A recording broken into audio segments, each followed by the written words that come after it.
सुप्रभात बेटा। ये आपकी हिंदी की कार्यपत्रिका 35 है। कविता का नाम है कैदी और कोकिला, जिसके कवि हैं माखनलाल चतुर्वेदी। तिथि है 23 सितंबर 2020।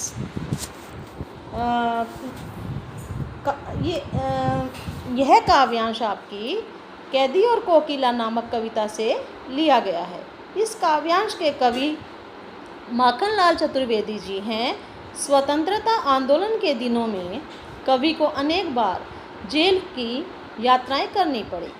वह कैदियों के साथ होने वाली यातना और अमानवीय व्यवहार से भली भांति परिचित थे, इसलिए उन्होंने इस कविता को लिखा।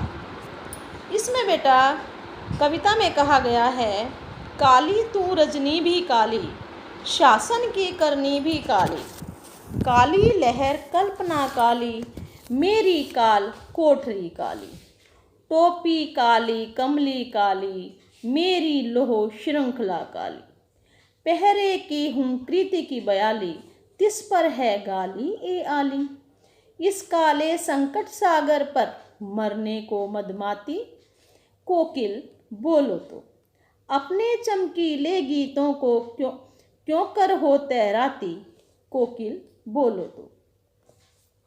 इसमें बेटा कवि क्या कहना चाहते हैं कि काली तू रजनी भी काली, कि हे कोयल तुम काली हो, और आज जो रजनी है, रात है, वो भी काली है। शासन की करनी भी काली, यानी उस समय अंग्रेजों का शासन था, तो वो शासन जो चल रहा था वो भी, उसकी करतूतें भी क्या थी, काली थी। काली लहर कल्पना काली, कि देश के अंदर काली लहर फैली हुई थी, सोच भी कल्पना भी कैसी थी बेटा, काली थी। मेरी काल कोठरी काली, टोपी काली कमली काली, कि मेरी जो कोठरी है जिसमें मुझे कैद कर रखा है अंग्रेजी शासन ने, वो भी कैसी हो चुकी है, पुरानी, बिल्कुल काली हो चुकी है। और जो मैंने टोपी पहन रखी है वो भी कैसी हो चुकी है बेटा, काली हो चुकी है। जो मुझे कंबल ओढ़ने के लिए मिला हुआ है इस जेल में, वो भी कैसा है, काला है।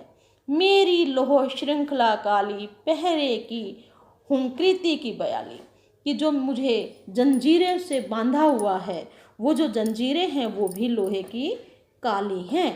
पहरे की हूँ कृति की बयाली, कि जो मेरे आसपास पहरा दे रहे हैं, वो भी उनकी जो हुंकृति है, जो उनकी आवाज़ है, वो भी काली सापिन जैसी है। तिस पर है गाली ए आली, तिस पर कि उस पर वो लोग जो पहरेदार हैं वो बार बार हमें गालियाँ देते हैं। इस काले संकट सागर पर मरने की मदमाती, कि इस बहुत बड़ी मुसीबत पर हे कोयल तुम भी क्यों मरने को मदमाती हो, कि तुम क्यों मरने को मदमाती हो। कोकिल बोलो तो अपने चमकीले गीतों को क्यों कर हो तैराती, कोकिल बोलो तो, कि तुम अपने चमकीले अर्थात आशा और उत्साह का संचार करने वाले गीतों को गाते हुए इस कालिमामयी रात्रि में कारागार के आसपास क्यों घूम रही हो। हे कोयल तुम अपने सुख से कुछ तो स्पष्ट रूप से कहो। तो बेटा इस काव्यांश के अंदर सिर्फ किस चीज़ का जिक्र हो रहा है, काली करतूतों का, कि जो अंग्रेजों ने जो शासन किया वो सारा क्या था, काली करतूतों से संबंधित था। अब बेटा इसकी व्याख्या देखिए। व्याख्या है, कवि कैदी के माध्यम से कह रहा है कि कोयल तू खुद काली है, ये रात भी घोर काली है, और ठीक इसी तरह अंग्रेजी सरकार द्वारा की जाने वाली सारी करतूतें भी कैसी हैं बेटा, काली हैं। और जेल की काली चार दीवारी में चलने वाली हवा भी काली है। मैंने जो टोपी पहनी हुई है वह भी काली है, और जो कंबल मैं ओढ़ता हूँ वह भी कैसा है, काला है। मैंने जो लोहे की जंजीरें पहन रखी हैं वह भी काली हैं, और इसी वजह से हमारे अंदर आने वाली जो कल्पनाएं हैं वो भी कैसी हो गई हैं, काली हो गई हैं। इतनी यातनाओं को सहने के बाद हमें हमारे ऊपर दिन भर नजर रखने वाले पहरेदारों की हुंकार और गाली भी सुननी पड़ती है, जो किसी काले सांप की भांति हमें डसने को दौड़ती है। कवि यह नहीं समझ पा रहा है कि कोयल स्वतंत्र होने के बाद भी इस अंधेरी आधी रात में कारागार के ऊपर मंडरा कर अपनी मधुर आवाज में गीत क्यों गा रही है। क्या वह इस संकट में खुद को इसलिए ले आई है कि उसने मरने की ठान ली है? इसका कोई लाभ होने वाला नहीं है। इसलिए कैदी कोयल से पूछ रहा है, हे कोयल, बताओ तुम क्यों इस विपरीत परिस्थिति में आज़ादी की भावना जगाने वाले गीत गा रही हो। तो बेटा ये आपका काव्यांश था, इसकी व्याख्या भी हो गई है, इसके कुछ शब्द अर्थ हैं वो भी आप अपनी कॉपी में लिख लेना। अब इसके प्रश्न उत्तर हैं बेटा। नंबर 1, कविता के आधार पर बताइए कि कवि की सारी कल्पनाएं काली हो गई हैं, ऐसा क्यों हुआ। उत्तर है, कवि के चारों तरफ काले रंग और वस्तुओं का वातावरण है, इसलिए कवि की सारी कल्पनाएं भी काली हो गई हैं। क्योंकि चारों तरफ कैसा वातावरण था, काले रंग का था, इसलिए जो कवि की कल्पनाएं थी, सोच थी, वो भी कैसी हो चुकी थी, काली हो चुकी थी। प्रश्न नंबर 2 है, उन पंक्तियों को छांट कर लिखिए जहाँ पर अनुप्रास अलंकार का प्रयोग हुआ है।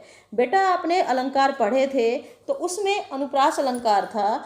अनुप्रास अलंकार क्या होता है, जब एक वर्ण की आवृत्ति बार बार होती है तो वहाँ अनुप्रास अलंकार होता है। तो इस कविता में भी आप लाइनें ढूंढिए, जैसे मेरी काल कोठरी काली, इसमें किस चीज़ की कौन से वर्ण की आवृत्ति बार बार हुई है, क की।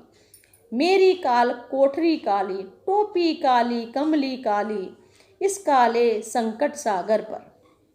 तो ये कौन सा है, अनुप्रास अलंकार। अब प्रश्न नंबर 3 है, इन पंक्तियों में काला रंग किसका प्रतीक है। उत्तर है, काला रंग हमारे समाज में फैली दुख और अशांति का प्रतीक है। प्रश्न नंबर 4 है, कवि जेल में उन पक्षियों की आवाज़ भी सुनता होगा, लेकिन उन्होंने कोयल की ही बात क्यों की।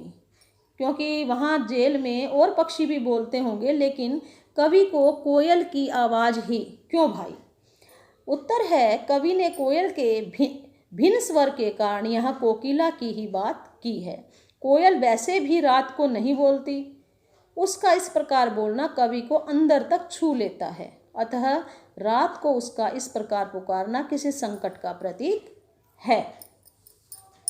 बेटा इसके प्रश्न उत्तर अपनी कॉपी में लिखकर याद कर लेना। दूसरा, इस वीडियो को ध्यान से सुनना, इससे आपको कविता समझने में आसानी होगी।